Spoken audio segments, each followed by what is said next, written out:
Hello parents and professionals, welcome back to my channel. Today I am going to be answering a question from one of you out there who I think is a member of our Parents and Professionals membership.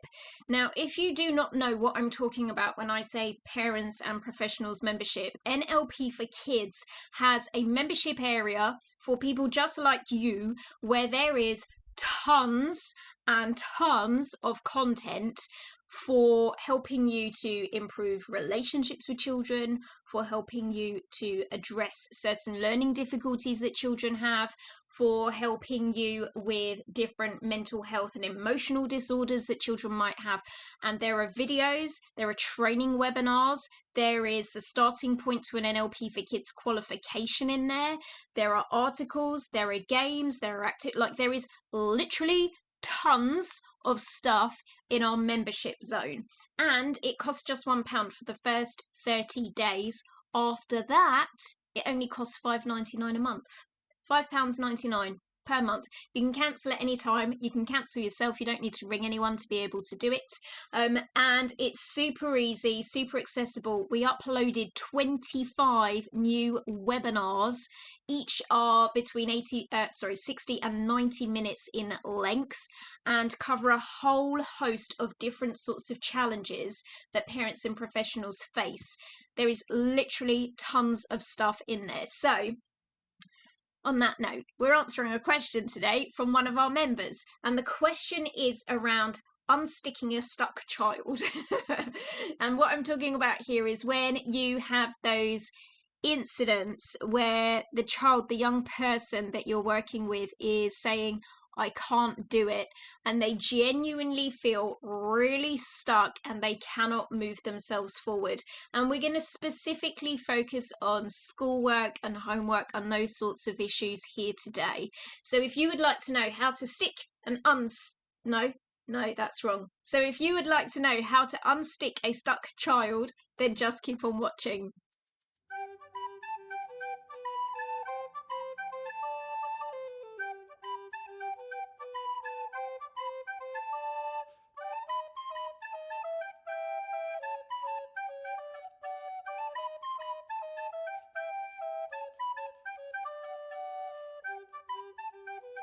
So the very first thing I want to mention is that getting a child past the idea of being stuck and getting them out of that habit of saying, I can't do it, is actually really, really important. And here's why. When a child's brain is developing, in the very beginning, their brain makes tons of pathways. So there are tons and tons of neural networks in a child's brain. And what happens over time as they're growing up is something called pruning. And what neural pruning is when the brain is kind of a bit like trimming a hedge, all right? So it's basically trimming back some of those neural networks that are not in use. So you've heard before the phrase, use it or lose it. That's basically what's happening on a neuronal level. And so if you have a child, for example, who learnt a second language when they were maybe 2 or 3 years old, if they do not continue to use that language, they're not going to have it anymore as they grow up and move into adulthood. Like, they will literally just forget it. It won't be there. It won't be present in their brain. That's because the neural networks have got trimmed and pruned away. So if there are certain things that you would really like the children in your life to get good at and to become highly skilled at, we need to get past this idea of them being stuck, and we need to be able to get them back in motion, doing what it is that we are sharing with them, so that they don't convince themselves that they can't do it and then lose the ability to do it because they spend so long not doing it. So one of the things that I like to do with children when they come to see me for a session is to kind of get ahead of the problem. I anticipate that we are at some stage going to reach a place where they say they can't do it, whatever it is, but it's probably something that's really important that I've asked them to do.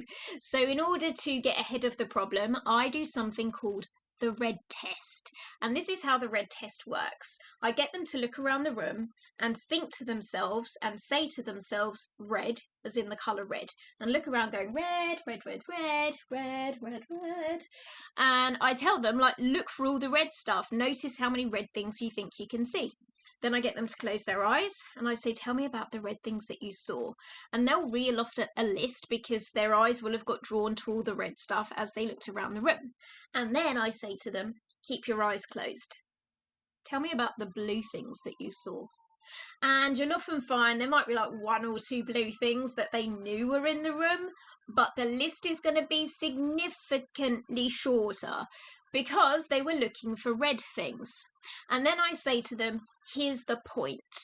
If the red stuff you were looking for were all the things that you didn't want, or all of the things that you thought you could not do, you just saw evidence of it everywhere. You saw loads of it. It was all over the place. All of these bits of evidence telling you that you can't do it. And if the blue stuff was the helpful stuff, all of the stuff that we wanted, all of the stuff that would make you feel like you could do it, you didn't see any of it because you were too busy thinking about red things. So this is a really nice way. It's a sort of practical example of how we can accidentally at times make our brain think that stuff is more difficult than it needs to be, or that we've got more evidence of not being able to do something than we have evidence of being able to do something. And it all comes down to, what are you looking for? If what you're looking for is to prove that you can't do it, guess what? You'll prove that you can't do it. If what you're looking for is to prove that you can, then your brain will start to see more of that. So sometimes we need to be having conversations with these young people about the fact that they are in charge of their brain and that they can take like proactive responsibility for making their brain think in a different way. But you just have to take charge of it. Like, you have to do it. It's not just going to happen naturally. It's not just going to come to you in that way. You have to think that way. So beyond having these really important conversations on a practical level in terms of what you can actually do for them, break it down. So in NLP, we have a model called chunking, which is where you either take small stuff and build it into bigger and more abstract things, or you take big and abstract things and you break it down into much smaller chunks. And this is going to be really important here. Let's say that you have a child who has a piece of work in front of them and you suggest that they get started and they say, I can't do it. I can't think. I'm stuck. I don't remember how to do it. I don't know what to do. If I were there and I was breaking this down into much smaller chunks for them, I would start with, have you got a pen? Can you pick up the pen? Can you remove the lid from the pen?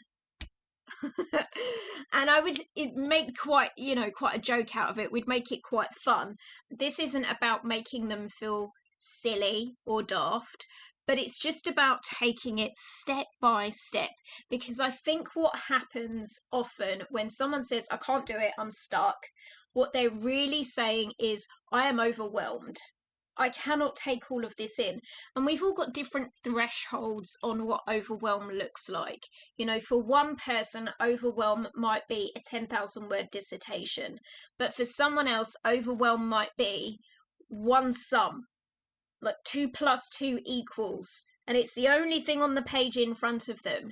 But because there are too many other things going on around them, possibly too many other things going on in here, that is too much for them to think about.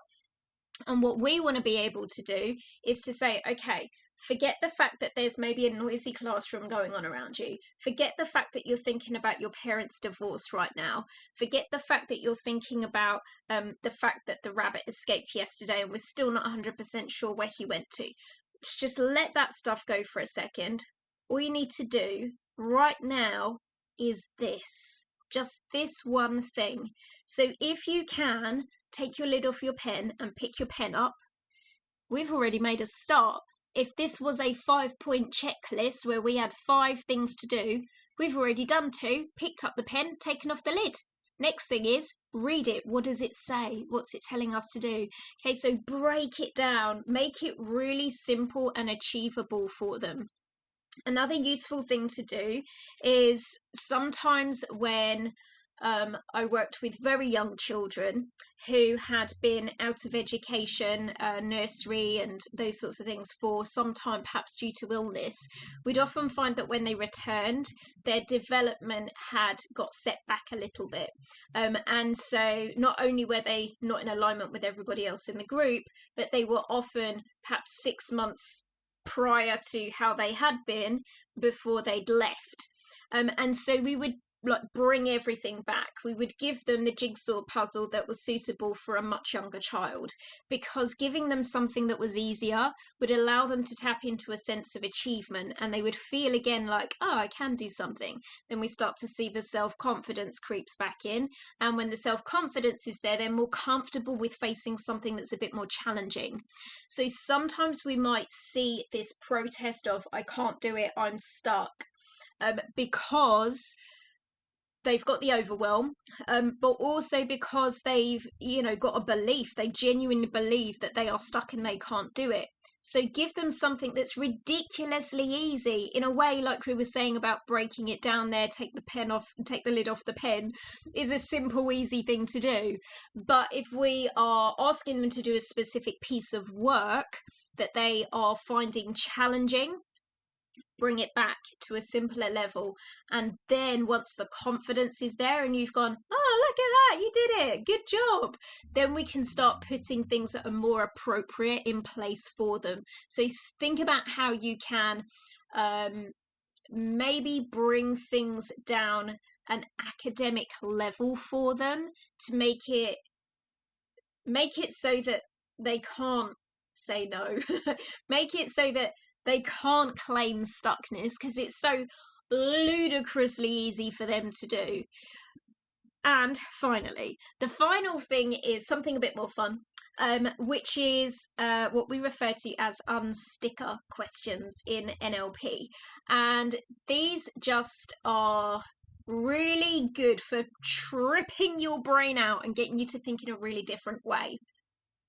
So these are sometimes used in a therapeutic environment, because we face this problem as therapists of people saying, I can't do it, or I'm stuck, I can't move past where I am. Like, stuckness shows up a lot in therapy, particularly when you're asking questions. You get a lot of, I don't know. And so sometimes we would ask the question, what would happen if you did know? That can sometimes be an unsticker question, but the true unsticker questions are a bit more wacky than that. So an unsticker question could be something like, what would a pigeon say if they had this problem? And it's just like, what? What would a pigeon say? And it just gets them, it just jolts them. It's like when you're angry and someone makes you laugh, and it's just so ridiculous, it kind of snaps you out of that anger mindset that you're in. So it kind of works in a similar way to that. A good unsticker question could be, if you could put this problem on a cloud, would it float? It's like, what? What does that even mean? So unsticker questions just loosen things up a little bit. And that's the point, of the opposite of being stuck is kind of unsticking and becoming loose again. So even though it's not necessarily going to get you the result that you want yet, it's at least going to get things moving, and it's going to take away that brick wall, that definiteness of, no, it's stuck, it's not going anywhere. And instead it's like, I don't know, it would maybe float 4 miles. Who knows? If a worm had this problem, would it turn it into earth? That's an unsticker question. If a wizard had this problem, what kind of spell would he make? There you go, that's a good unsticker question. So that is my other suggestion for you. There's quite a lot. You know, there's probably quite a lot more we could do around stuckness and unsticking, but I'm going to leave it there for today because otherwise you won't know what to start with. And my suggestion will be do one thing at a time, because sometimes if you throw everything at it, you actually don't know what worked for them. So try one problem solving strategy at a time, because then when you do get a good result, you actually know for that individual which one worked for them. And let me know how you get on by leaving a comment in the comments box down below. If you found this video helpful, then should you be watching on YouTube, please go ahead and give a thumbs up. If you are watching in the Parents and Professionals platform, remember that if you leave any comments or questions down below, one of our licensed practitioners will hop in and address that for you and give you other suggestions and tips from here on in. So thank you all so much for watching and listening, and I will see you all again in my next video, and I will leave a link in the comments box down below on YouTube if you are interested in becoming a member of the Parents and Professionals Zone forum platform. I don't know what we're calling it. The Parents and Professionals platform is what I think we're going with. If you would like to check out the content in there for £1, then please go ahead and have a look, because there is going to be some really useful stuff in there for you. I'm absolutely certain of it. And for now, thank you all so much for watching and listening, and I will see you in the next video. Take care. Bye.